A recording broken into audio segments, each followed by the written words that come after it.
دا یو ورور ډېر فایدهمند سوال کړی دی. وی دا خبره خو موږ ته معلومه ده چې څوک آیت الکرسي د اوده کېدو نه مخکې ووایي نو شیطان ده ته نه نږدې کېږي. نو هلته بل حدیث دی موږ تاسو نه واورېدو چې کله انسان اوده شي نو شیطان د ده د سټ په خوا کې 3 غوټې ورکړي. نو لکه وایي زه اشکال کې پرېوتم چې یو طرف ته آیت الکرسي ووایه شیطان ستا خواله نه راځي، او بل طرف ته پیغمبر صلی الله علیه وسلم وایي شیطان راځي او 3 غوټې ورکوي. نو دا حدیثونه باندې به څنګه موږ پوهیږو؟ الجواب دا دواړه حدیثونه صحیح دي الحمدلله.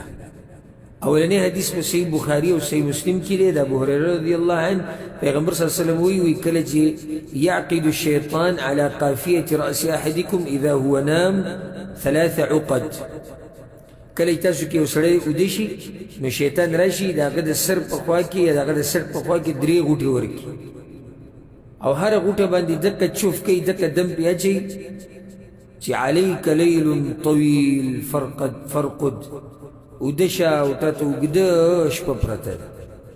نو که دا سړی راپاڅي او الله یاد کو نو یو غوټه کولاو شي، که اودسې وکړو 2 غوټه کولاو شي، که مانځه له لاړې مونځ یې وکړو نو 3 کولاو شو.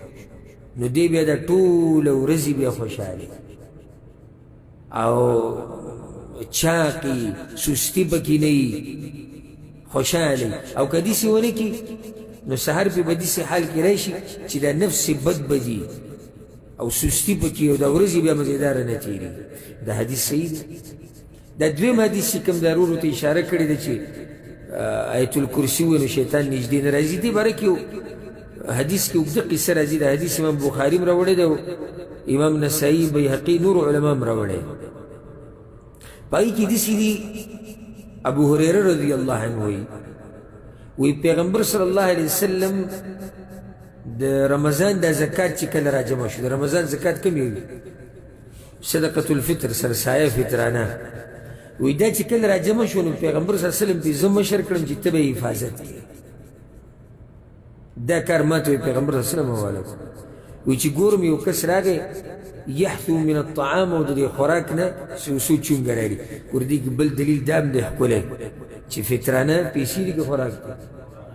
خوراک دی. د حدیث کې ابو هريره وایي راغی یحثو من الطعام، د خوراک نه یو څو چونګه راغستو یې ما ولي او ما ورته وایي چې لارفعنک الی رسول الله صلی الله علیه وسلم، پرېږدم خو دې نه چې څو پورې مې پیغمبر ته نه ښودی. وی ما ته وایي چې انی محتاج وعلی عیال وبی حاجة شدید، او زه غریب یم او زما بچي دي او ما ته مسلې دي. وی پرېږده مؤمن خو نرم دی. وی چې سهار پیغمبر خوا لاړم ما ته وایي چې یا ابا هریره الله خبر کړی ما فعل اسیرک البارحه، قیدي دي بیا څه قصه وکړو؟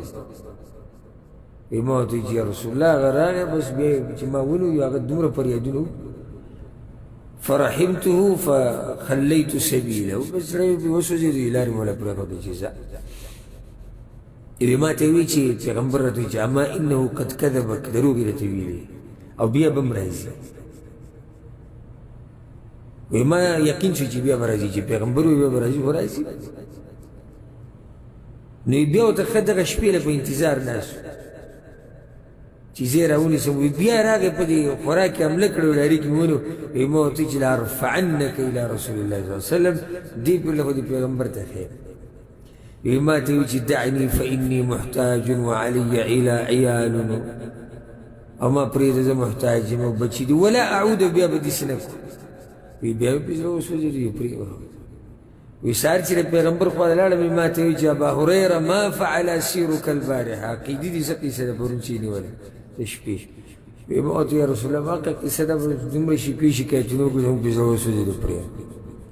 وی پیغمبر صلی الله علیه وسلم راته وایي چې اما انه کذبک، دروغ یې راته بیا ووایي وسیعود بیا به هم راځي.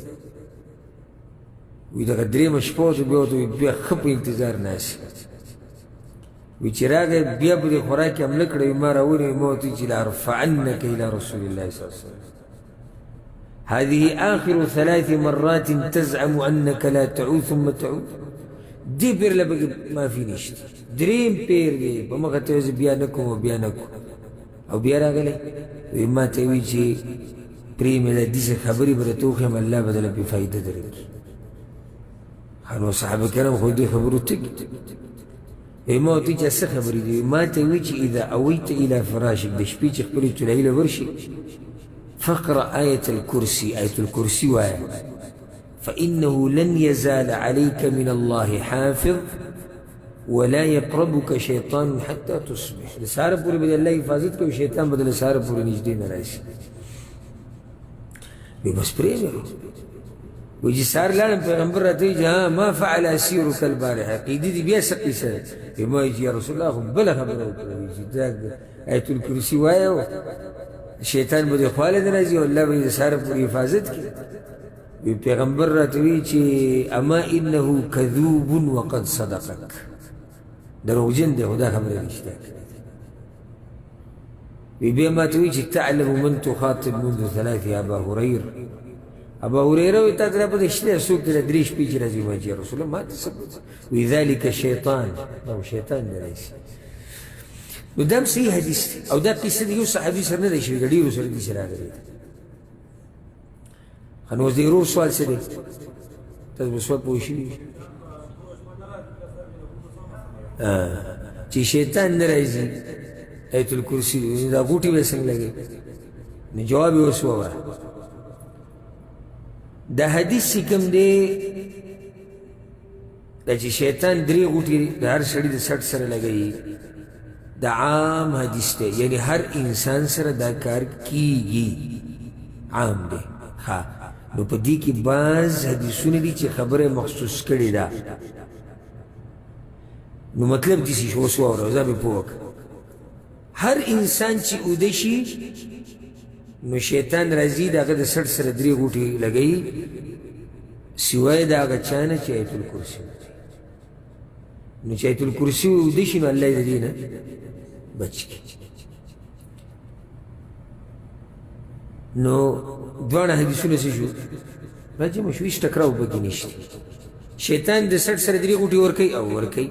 نو دې بل حدیث کې خو دې چې آیت الکرسي وایي نو بیا نه راځي. نو صحیح شو، آیت الکرسي وایي دا درې غوټې نه ده، نو هېڅ اشکال پکې نشته. ولله الحمد.